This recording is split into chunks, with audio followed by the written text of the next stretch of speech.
26 अक्टूबर 1965 Indiana के एक neighbourhood से पुलिस को कॉल जाती है। बताया जाता है कि एक बच्ची जो 16 साल की है, उसकी डेड बॉडी एक घर में पड़ी है। पुलिस आती है और आगे जब उस डेड बॉडी को देखती है तो दंग रह जाती है। पुलिस ने ये रिपोर्ट किया है कि उन्होंने ज़िंदगी में कभी ऐसी लाश नहीं देखी होगी जिसका ऐसा हाल हो। उसकी ऑटोप्सी रिपोर्ट के मुताबिक उसके ऊपर 150 सिगरेट बर्न्स थे। उसकी बॉडी के ऊपर बहुत ज़्यादा बुरी तरह उस बॉडी के पूरी बॉडी के ऊपर चोटें थी। उसके जो नेल्स थे वो उल्टी साइड को मोड़ के तोड़ दिए हुए थे।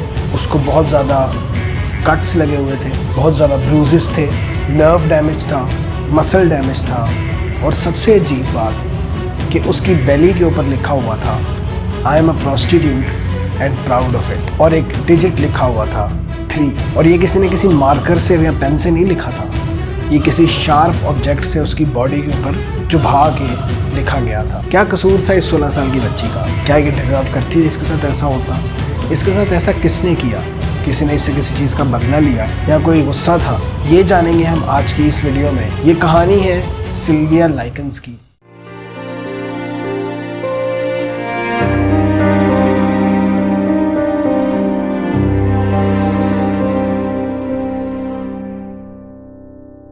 और अजीब बात ये कि वो स्कूल भी जाती थी, घर से बाहर भी जाती थी, लेकिन वो वापस उसी घर में क्यों आती थी जिस घर में उसको टॉर्चर किया जाता था? ये कहानी सिर्फ ट्विस्ट और टर्न से भरी हुई नहीं है।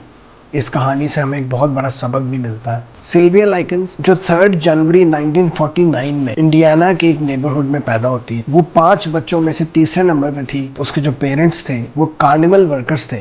इसका मतलब है कि वो एक जगह पर रह के काम नहीं करते थे। कार्निवल कभी किसी शहर में लगता है, कभी किसी शहर में लगता है, तो वो इधर उधर जाते रहते थे। इसका मतलब है उनके बच्चे जो थे वो ज़्यादातर किसी ना किसी की केयर में ही होते थे, उनके पास नहीं होते थे। 1965 में 16 साल की सिल्विया लाइकन्स और उसकी बहन जेनी, जिस टाइम उसकी माँ शॉप लिफ्टिंग के जुर्म में जेल में थी और उसके बाप ने कार्निवल वर्किंग के लिए शहर से बाहर जाना था, तो शहर से बाहर जाने के लिए सिल्विया को और जेनी को किसी को सौंप के जाना था। उनकी एक फैमिली फ्रेंड थी जिसका नाम था गर्ट्रूड। गर्ट्रूड खुद भी एक बहुत वीक और एक बीमार औरत थी जो खुद भी मल्टीपल डिवोर्सेस से होकर गुजरी थी। उसके ऊपर भी बहुत अब्यूज और हरासमेंट हो चुका है। उसके अपने 7 बच्चे हैं। वो नेबरहुड में लोगों के कपड़े धो के और कपड़े इस्त्री करके पैसे कमा के घर चलाती है और इवन बच्चे भी उसका हाथ बटाते हैं घर चलाने में। तो ये कोई इतनी फिट औरत नहीं थी कि खुद जो इतनी मुश्किल से रहती है उसको 2 और बच्चियां दे दी जाए केयर करने के लिए। लेकिन $20 अ वीक लेकर वो मान गई कि मैं इन दोनों बच्चों का ख्याल रखूंगा। और सिल्विया और जेनी के फादर के पास कोई और चांस भी नहीं था, कोई और ऑप्शन भी नहीं था। अब पहले 2 हफ्ते तो उसके घर में गुजरते हैं उन दोनों बहनों के, और बहुत अच्छे गुजरते हैं। एक बात मैं आपको बता दूं कि गर्ट्रूड का जो घर था वो कोई इतना अच्छा माहौल नहीं था। वहाँ हर तरह के लोग आते थे, बच्चे आते थे। वो एक ऐसी जगह थी जो बच्चों को गलत काम करने के लिए सेफ हेवन थी। मोहल्ले के बच्चे वहाँ आके स्मोकिंग करते थे, ड्रग्स करते थे, और उसको कोई फ़र्क नहीं पड़ता था क्योंकि वो खुद भी बीमार थी और ख़ुद भी प्रिस्क्रिप्शन ड्रग्स लेती थी, बहुत गरीब थी, तो उसकी भी इतनी रेट नहीं थी अपने बच्चों के ऊपर। अब जैसे मैंने आपको बताया कि पहले 2 हफ्ते तो बिल्कुल अच्छे से गुजरे।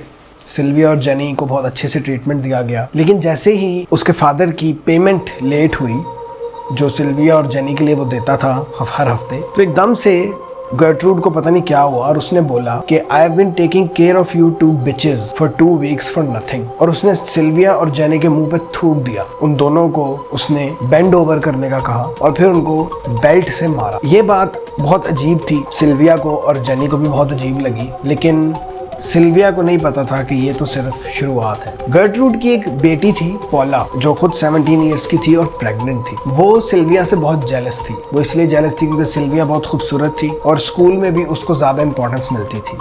पॉला चूँकि खुद इतनी खूबसूरत नहीं थी और ऊपर से वो प्रेग्नेंट भी हो गई थी, तो उसको इतनी इंपॉर्टेंस नहीं दी जाती थी स्कूल के अंदर, इसलिए वो हमेशा सिल्विया से खार खाती थी। अब इस पहले वाक़ये के बाद कुछ दिनों बाद बच्चे सब एक चर्च गैदरिंग पे जाते हैं और जब बच्चे वहाँ से वापस आते हैं तो पॉला जो है वो अपनी माँ को बताती है कि सिल्विया ने वहाँ पे बहुत एक्स्ट्रा ऑर्डिनरी खाया है, जो कि बहुत अजीब बात है। गर्ट्रूड को इस बात पे बहुत गुस्सा आया और गर्ट्रूड ने कहा कि इस बात पे इसको पनिशमेंट मिलेगी, और इस बात पे वो दोबारा सिल्विया को उसी बेल्ट से मारती है। और जब वो मारते मारते थक गई तो उसने अपनी बेटी पॉला को कहा कि तुम आओ और इस चीज को कंटिन्यू करो, इसको मारो। पॉला चूंकि ऑलरेडी जेलस थी तो पॉला ने भी उसको मारा। सिल्विया ऐसा करती थी कभी कभी कि वो प्लास्टिक की जो बोतलें होती थी घर में फालतू, वो बेच देती थी और कुछ सेंट्स उससे ले लेती थी, जो कि कोई इतनी बुरी बात नहीं है, रिसाइकलिंग अच्छी भी चीज़। उसकी वजह से भी जब उनको पता चला कि वो ऐसा करती है, फिर सिल्विया को मार पड़ी। और हमेशा ऐसे ही होता था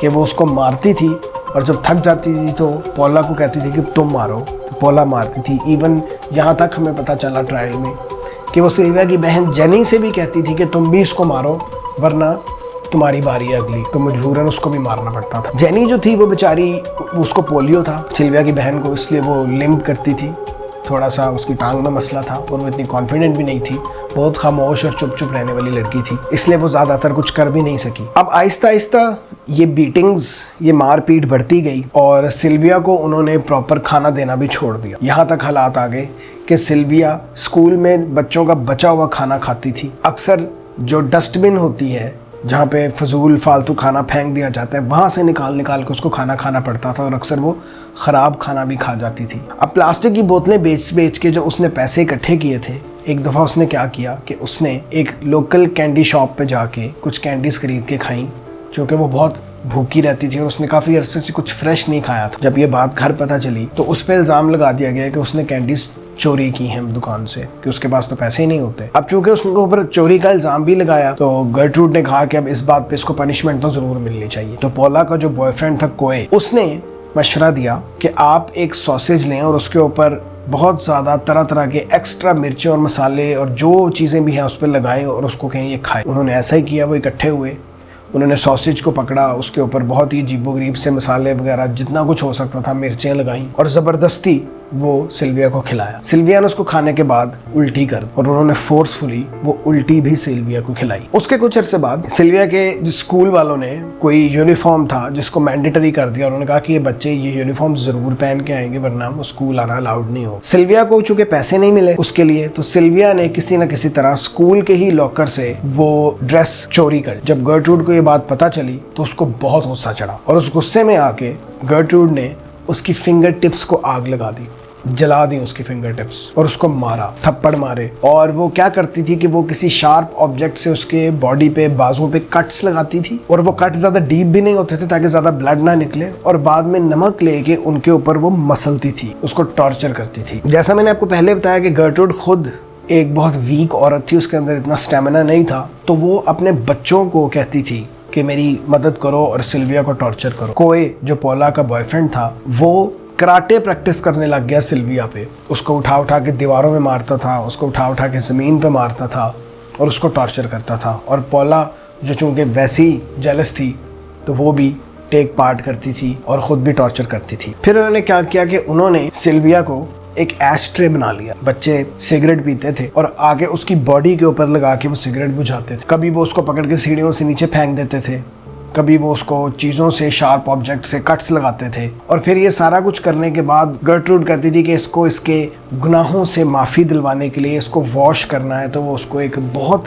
ज़्यादा गर्म पानी के अंदर बिठा देते थे बाथटब में, उसकी सारी चोटों और कट्स समेत, जो कि बहुत ज़्यादा पेनफुल चीज़ है, लेकिन उसको बैठना पड़ता था। एक दफ़ा सिल्विया की बच्चों से बात हो रही थी तो सिल्विया ने बता दिया कि मेरा एक बॉयफ्रेंड था। इस वजह से पॉला ने इस बात का बहुत तमाशा बनाया। उसने कहा कि ये अच्छी लड़की नहीं है, इसके लड़कों के साथ सेक्सुअल रिलेशनशिप्स हैं और ये एक प्रोस्टिट्यूट है। और गर्ट्रूड को जब ये बात पता चली तो गर्ट्रूड ने कहा कि हाँ ये तो बहुत गलत बात है, ये तो एक बुरी लड़की है, ये मॉरली करप्ट लड़की है, इसका करैक्टर अच्छा नहीं है। और उस पर यह भी इल्ज़ाम लगा दिया कि वो प्रेग्नेंट है। और जब गर्ट्रूड जो है वो ये अपना भाषण झाड़ रही थी, ये एक करैक्टरलेस लड़की है, उस दौरान पॉला जो है वो सिल्विया को मारने लग जाती है और सिल्विया ज़मीन पे गिर जाती है। उसके बाद वो उसको इतना ज़्यादा किक्स मारती है, उसके बाद वो उसको इतना ज़्यादा किक करती है, इतने ठुड्डे मारती है, इतने ठुड्डे मारती है कि उसकी बॉडी सूज जाती है। और वो सिर्फ उसके पेट में नहीं, उसके सर में, उसके पेट में और इवन उसके सेक्सुअल ऑर्गन के ऊपर भी बहुत मारती है कि वो सारा कुछ स्वेल हो जाता है। और साथ साथ वो ये कह रहे होते हैं कि एक प्रॉस्टिट्यूट है, ये मॉरली करप्ट लड़की है और ये सेक्सुअल फेवर्स देती है लड़कों को। उन घर वालों ने सिल्विया को एक खेलने की चीज़ बना लिया था कि इसको टॉर्चर करो और एंजॉय करो। कि एक दफ़ा गर्ट्रूड के 12 साल के बच्चे जॉन जूनियर ने सिल्विया को अपने सबसे छोटे बच्चे का डायपर कहा कि इसको चाटो और उससे ज़बरदस्ती करवाया भी। और आहिस्ता आहिस्ता गर्ट्रूड ने सिल्विया के बारे में अजीबोगरीब बातें पूरे नेबरहुड में फैलाना शुरू कर दी। बाकियों को भी बताना शुरू कर दिया कि वो एक कैसी मॉरली करप्ट और गंदी लड़की है और उसको मारना पीटना अच्छी बात है क्योंकि वो ये डिज़र्व करती है। अब होने ये लगा कि वो एक एंटरटेनमेंट बन गई कि मोहल्ले से लड़के आते थे, वो हर एज के लड़के, छोटे बड़े, और वो 5 सेंट्स दे के गर्ट्रूड को या देख सकते थे उसको टॉर्चर होना या उसको टॉर्चर कर सकते थे। वो मोहल्ले के बच्चे आके उसको किक करते थे, ठुड्डे मारते थे, उसके ऊपर छलांगे मारते थे। और एक दफ़ा तो हद ही हो गई। एक दफ़ा तो गर्ट्रूड ने मोहल्ले के सारे लड़कों को बुला के बिठा दिया। सिल्विया को बुला के पहले ज़बरदस्ती उसे कहा कि अपने सारे कपड़े उतारो। सिल्विया ने बिल्कुल सारे कपड़े उतार दिए और ये है वो जगह जहाँ कोका कोला आती है। और उसने उसको कॉफ़ी टेबल पे बिठाया, कोक की बोतल पकड़ाई और उसने कहा इस बोतल को अपने अंदर ले लो। और इस किस्म का टॉर्चर सिल्विया पे किया जाता था और सारे लोग आके देखते थे या उसमें हिस्सा डालते थे। अब इतनी ज़्यादा टॉर्चर और इतने ज़्यादा हैरासमेंट के बाद जो सिल्विया है उसका ये हाल हो गया था कि उसको अपने किडनीज पे कंट्रोल नहीं रहा था। और ये बात मेडिकली प्रूवन है कि अगर आपको बहुत ज़्यादा मेंटल स्ट्रेस हो जाए, बहुत मेंटल ट्रॉमा हो जाए, तो आपको अपनी किडनीज पे कंट्रोल नहीं रहता, आप बीच में ही यूरिनेट कर देते। इसी तरह एक दफ़ा सिल्विया जो कि एक मैट्रेस पे सो रही थी तो उसने बीच में ही यूरिनेट कर दिया और मैट्रेस सारा गंदा हो गया। गर्ट्रूड ने कहा कि अब ये इस काबिल नहीं रही कि इसको बच्चों के साथ रखा जाए, तो उसने उसको नीचे बेसमेंट में बंद कर दिया। ना उसके पास फूड था और ना ही एक्सेस था वॉशरूम का, और वो वहाँ बेसमेंट के अंदर अकेली बंद पड़ी थी। गर्ट्रूड और तरह के र्यूमर्स उसके बारे में फैलाती रही सिल्विया के बारे में, और वो कहती थी कि वो एक प्रॉस्टिट्यूट है, एक गंदी लड़की है, और वो इनकरेज करती थी मोहल्ले के बच्चों को कि आएँ और उसको मारें। और वो इस तरह ही अक्सर आते थे, बेसमेंट में उसके ऊपर टॉर्चर करते थे, उसको मारते थे, उसके मुंह पे किकिंग करते थे, उसको ठुड्डे मारते थे, मुक्के मारते थे, उसके ऊपर जंप मारते थे और चले जाते थे। और ये एक तरह की एंटरटेनमेंट बन चुकी थी, एक मामूल बन चुका था। गर्ट्रूड इस हद तक पहुंच जाती है कि अपने नेबरहुड में एक लड़की रहती है एना। वो एना के घर जाती है और एना को जाके बताती है कि एना, मुझे सिल्विया ने ये कहा है कि जो तुम्हारी माँ है वो एक बहुत करप्ट औरत है और उसके बहुत ज़्यादा बॉयफ्रेंड्स हैं, वो पैसे लेके उनके साथ सोती भी है। मुझे ये उम्मीद नहीं थी, मुझे सिल्विया ने बताया है। मैं सिल्विया को तुम्हारे घर लाऊंगी, तुम जो चाहे उसके साथ कर लेना। और उसके बाद वो सिल्विया को एना के घर लेके जाती है और एना भी उसको मारती है, टॉर्चर करती है। गर्ट्रूड ने सबको बता दिया, पूरे मोहल्ले को बता दिया कि सिल्विया जो है वो एक प्रॉस्टिट्यूट है और वो ये सारी बीटिंग्स डिजर्व करती है। एक दफ़ा उसने अपनी नेबरहुड से एक 11 साल के लड़के रिकी हॉब्स को इनवाइट किया, जिसके साथ उसकी छोटी बेटी भी थी, और उसके साथ मिलके उसने बेसमेंट में उन्हें कहा कि एक नीडल गर्म करो और इसके पेट के ऊपर लिखो I am a prostitute and proud of it. और वो उस गर्म नीडल से उसके पेट पे लिखते हैं। कुछ लोग उसको पकड़ते हैं और बाकी के मिलके लिखते हैं। और उसने ये भी कहा कि इसके ऊपर एस भी लिखो, तो जो कि एस की जगह वो जल्दी में शायद डिजिट 3 रह गया, वो एस नहीं बन सका। इसी दौरान किसी ने नेबरहुड से एक पब्लिक वेलफेयर नर्स को ये बात रिपोर्ट की, और जब वो नर्स उसके घर आई इंस्पेक्ट करने, तो गर्ट्रूड ने उसको कन्विंस कर लिया कि मैंने वो लाइकन्स, वो जो दोनों बहनें थी, उनको तो मैंने घर से निकाल दिया है। वो एक बहुत बैड इन्फ्लुएंस थी मेरे बच्चों पे और मैं नहीं चाहती थी कि वो मेरे घर रहें, तो इसलिए मैंने तो उन्हें निकाल दिया है। नर्स मुझे नहीं पता क्यों, बट उनकी बात मान जाती है, वो कन्विंस हो जाती है और वहाँ से चली जाती है। अब आप ये सोच रहे होंगे कि चूँकि सारे मोहल्ले को तो पता लग ही गया था, तो किसी ने पुलिस को क्यों नहीं बताया, किसी ने कंप्लेन क्यों नहीं की? तो दिखने में तो ऐसा ही लगता है, ये एक थ्योरी है, मुझे नहीं पता, कि लोग खुद भी डरते थे कि कहीं उनके साथ भी ऐसा कुछ ना हो। अब मुझे नहीं पता कि एक ऐसी कमज़ोर औरत से क्यों कोई डरेगा, बट लोग डरते थे। किसी ने अथॉरिटीज़ को या पुलिस को रिपोर्ट नहीं किया। सिल्विया का टॉर्चर ऐसे ही चलता रहा विदाउट किसी रुकावट के, बल्कि लोग उसमें असिस्ट भी करते थे, मोहल्लेदार भी असिस्ट करते थे और ख़ुद भी टॉर्चर करते थे। एक दफ़ा सिल्विया और जेनी को मौका मिला सामने एक लोकल पार्क में जाने का, दूसरे बच्चे भी साथ थे। लोकल पार्क में जब वो जाते हैं तो उनको अपनी बड़ी बहन नज़र आ जाती है वहाँ, डियाना, जो वाकई असल बहन उनकी। वो डियाना के पास जाती हैं और वो जाके बताती हैं कि सिल्विया के साथ क्या क्या कुछ हो रहा है, लेकिन डियाना उन पर यकीन नहीं करती। वो कहती है कि बच्चियां हैं, एग्जैजरेट कर रही हैं, अपने पेरेंट्स को मिस कर रही हैं, मिलना चाहती हैं, तो वो उन्हें बिल्कुल उनकी बात नहीं सुनती। हाँ, ये ज़रूर कि सिल्विया उन्हें कहती है कि मुझे बहुत भूख लगी है, आपके पास कुछ खाने को है? तो कहती है हाँ मेरे पास एक सैंडविच है, तुम वो खा सकते हो। सैंडविच इस तरह वो उसको दे देती है और सिल्विया सैंडविच खा लेती है। बच्चे ये सब देख रहे होते हैं और घर आके अपनी माँ को बताते हैं कि सिल्विया ने किसी स्ट्रेंजर से सैंडविच लेके खाया। इस बात पे गर्ट्रूड को बहुत गुस्सा चढ़ता है। गर्ट्रूड कहती है कि इस बात पे तो इसको पनिशमेंट लाजमी मिलनी चाहिए, और इस बात पे वो उसको चोक करते हैं, उसको मुक्के मारते हैं, ठुड्डे मारते हैं, उसको बेल्ट से मारते हैं और फिर उस पर कट्स लगाते हैं, कट्स के ऊपर नमक लगाते हैं और फिर उसको तपते हुए पानी के अंदर बाथटब में बिठा देते हैं। और इस बार तो सिल्विया बेहोश भी हो जाती है और जब वो उठती है तो उसको और मारा जाता है, क्योंकि गर्ट्रूड का कहना होता है कि ये बेहोश नहीं हुई, ये ड्रामे कर रही है। अपने मरने से ठीक 3 दिन पहले सिल्विया अपनी बहन जेनी को बताती है कि मैं मरने वाली हूँ और मुझे इस बात का पता है। गर्ट्रूड को भी इस बात का शक हो गया था कि जो हालत इसकी हो चुकी है, हो सकता है ये मर जाए, और अगर ये मर गई तो मैं फंस जाऊंगी, पुलिस मुझे पकड़ लेगी, मेरे बच्चों को पकड़ लेगी।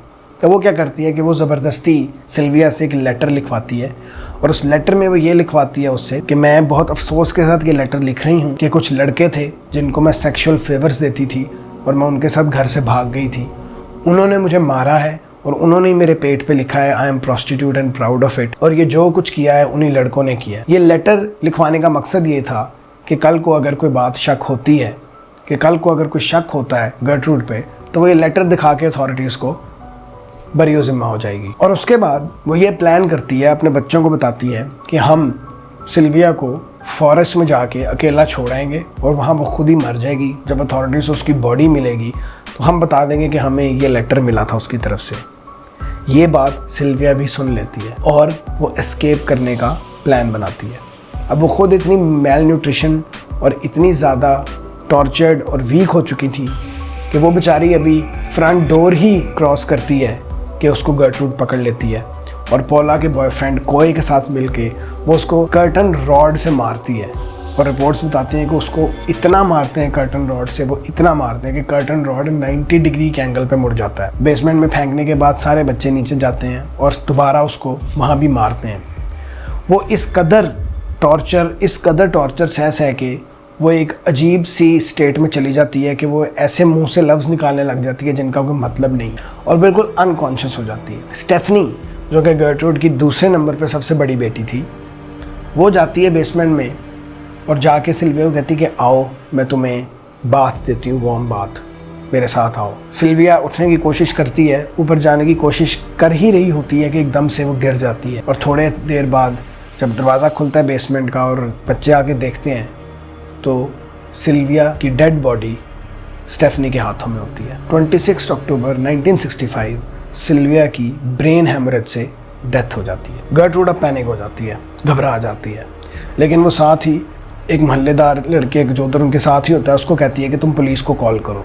जब तक पुलिस आती है तब तक वो सिल्विया को उठा के ऊपर काउच पे लिटा चुके होते हैं, और पुलिस जैसे ही एंटर होती है गर्ट्रूड रो रही होती है और रोते रोते पुलिस वालों को ये लेटर दिखाती है और कहती है कि मेरी बच्ची के साथ क्या हो गया, ये ऐसे चली गई थी और अब इसकी बॉडी हमें मिली है और हमने तो बहुत कोशिश की है इसको उठाने की, लेकिन ये नहीं उठ रही।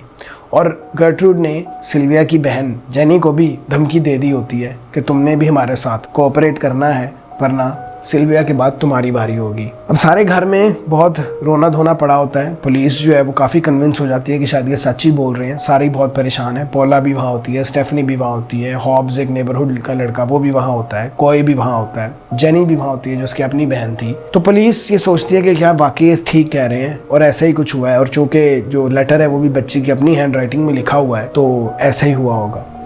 इसी दौरान जेनी को मौका मिलता है कि एक पुलिस ऑफिसर के पास जाके उससे बात करने का, और वो पुलिस ऑफिसर को कहती है कि अगर तुम मुझे यहाँ से ले जाओगे तो मैं सब सच बता दूँगी, ये सब झूठ बोल रहे हैं। और वो पुलिस वाला जेनी को बाहर ले जाता है साइड पे और जेनी सब कुछ बता देती है। और फिर Gertrude, Paula, Stephanie, Hobbs, Paula का बॉयफ्रेंड कोए और भी नेबरहुड के कई लोगों को पुलिस अरेस्ट कर लेती है। शुरू में तो गर्ट्रूड जो है वो डिफेंस लॉयर के तहत अपना डिफेंस ये लेती है नॉट गिल्टी का, कि वो कहती है कि इंसैनिटी प्ली लेने की कोशिश करती है वो, और उसका डिफेंस लॉयर भी कहता है कि ये पागल है इसलिए इसको सज़ा नहीं दी जा सकती।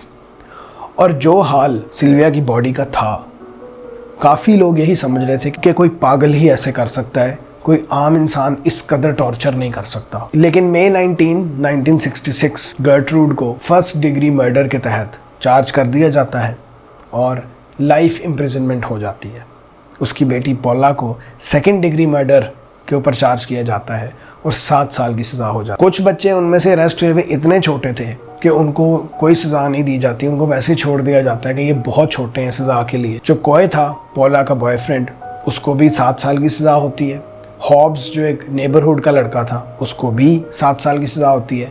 और स्टेफनी और एक और बहन को 2-2 साल की सज़ाएं होती हैं। अब पॉला जो है, उसने 2 दफ़ा जेल से भागने की कोशिश भी की होती है, लेकिन फिर भी उसको 2 से 3 साल सज़ा के बाद पैरोल पे छोड़ दिया जाता है। गर्ट्रूड का चूँकि बिहेवियर जेल टाइम में बहुत अच्छा होता है, बेशक उसको लाइफ इम्प्रिजनमेंट मिली होती है, उसको भी 20 साल बाद छोड़ दिया जाता है। मज़े की बात यह है कि पॉला अपना भेस बदल के किसी और शहर में चली जाती है और वहाँ जाके एक काउंसलर बन जाती है बच्चों के स्कूल में। उसकी छोटी बहन स्टेफनी भी एक टीचर बन जाती है और उसका जो बेटा था, जो कि टॉर्चर के अंदर मुलव्विस था, वो अपने इलाके का चर्च का मिनिस्टर बन जाता है। ये अलग बात है कि पता नहीं ये कारमा था कि इत्तेफाक था कि जितने भी मेन लोग इन्वॉल्व थे सिल्विया के टॉर्चर में, उन सब की बहुत यंग एज के अंदर बहुत बुरी तरह पेनफुल डेथ हुई। पॉला को लंग कैंसर था, उसकी भी जवानी में ही डेथ हो गई। स्टेफनी की ही जवानी में इस तरह बीमारी में डेथ हो गई। जो उनका बेटा कॉक्स था, उसकी भी बहुत जवानी में डेथ हो गई इसी तरह की किसी बीमारी से। और गर्ट्रूड लंग कैंसर से मर गई थी। पॉला जिस स्कूल में काम कर रही थी एज अ काउंसलर या एज अ टीचर असिस्टेंट भी, उनको जब पता चला कि ये इसका असल नाम पॉला है और ये मुलव्विस थी सिल्विया के मर्डर में, तो वो उसको जॉब से निकाल देते हैं। सिल्विया की कब्र आज एक मॉन्यूमेंट बन चुकी है, उसको ट्रिब्यूट दिया जाता है और उससे हमें एक सबक भी मिलता है। सिल्विया की डेथ ने चाइल्ड हरासमेंट और चाइल्ड अब्यूज़ के लॉज को और अवेयरनेस को रेवोल्यूशनाइज कर दिया। उसके बाद बहुत से लॉज चेंज हुए, बहुत से तरीके बदले और इससे हमें एक सबक भी मिलता है। सबक ये मिलता है कि आपके इर्द गिर्द ही घूम रहे होते हैं ऐसे लोग जो बहुत ईवल होते हैं।